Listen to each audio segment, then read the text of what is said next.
There is a difference between ourselves and the cynics. Our ideal wise man feels his troubles but overcomes them. Their wise man does not even feel them. But we and they alike hold this idea that the wise man is self-sufficient. Nevertheless, he desires friends, neighbors, and associates, no matter how much he is sufficient unto himself. The Cambridge Dictionary defines a Stoic as someone who does not complain or show their emotions. The Stoics are considered unfeeling people, but this is very far away from the truth. In 2017, when I was having a very bad day, I had actually just received a rejection letter, and I thought to myself, what if there was a way that I would never feel bad again? Wouldn't my life be much better? So I did some Google research and learned on Stoicism. My goal was to become impermeable, and I thought I would never feel pain again. The farther I learned, the farther I found that I was wrong, and actually I found a better way to live. Even when we look online, we see people like Ryan Holiday, Tim Ferriss, Admiral James Stockdale, who was a prisoner of war, Keanu Reeves, who lost his wife and daughter on the same day. You cannot help but think that, wow, I'm not these people, I'm not as strong as them. It also looks like a thing for men, which is not true. I can say that this is an image that has been put out there. It's not that these people are not great people, but they talk about Stoicism as taking it from something which is supposed to enrich us and make us happier to this cold, strong look, which I believe can be misleading to many people. So is the ideal Stoic unfeeling?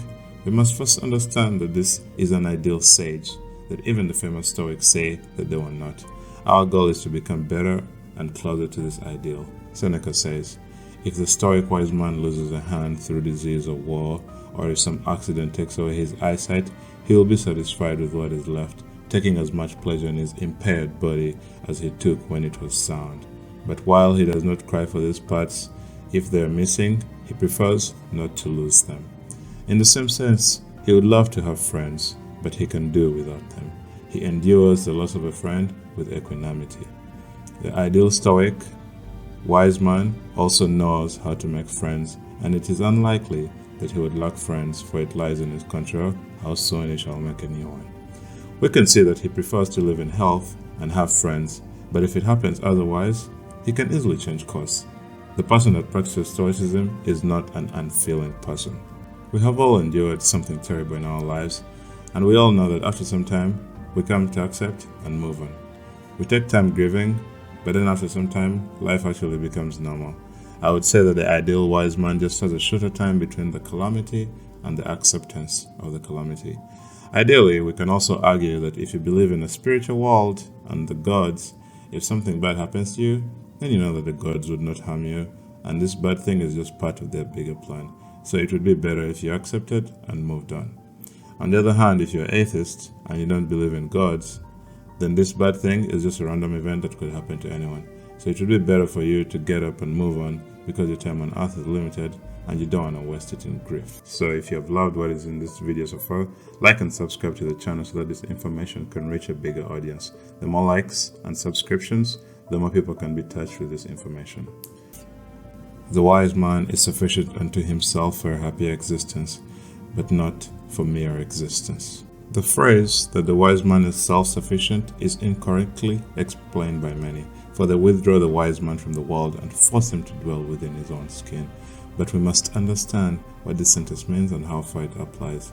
The wise man is sufficient unto himself for a happy existence, but not for mere existence, for he needs many helps towards mere existence, but for a happy existence he only needs a sound and upright soul, one that despises fortune.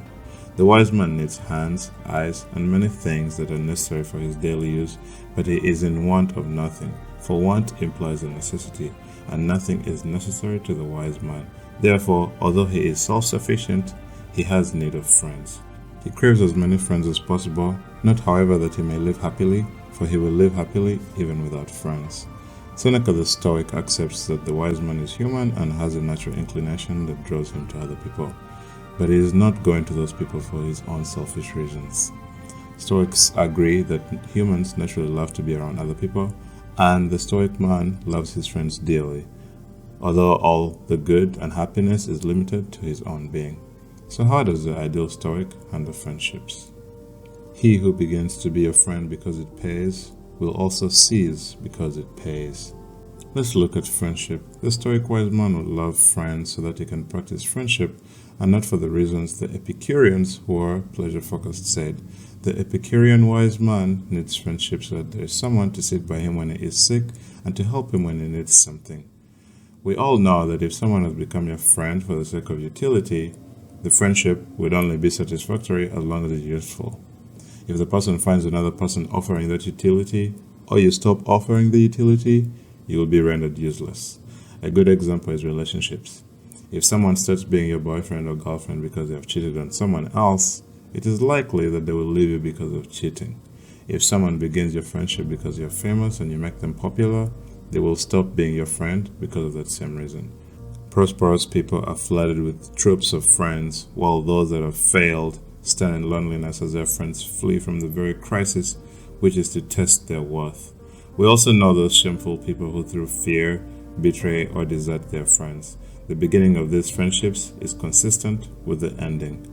If you're unlucky to be the prosperous person flooded with fake friends, that is what nature has assigned to you. If you're unlucky to be the unsuccessful person whose friends have fled in times that you need them the most, that is what nature has assigned to you. It is in your power to do something about these situations. Fireproof's gold, misery, brave man. Thank you.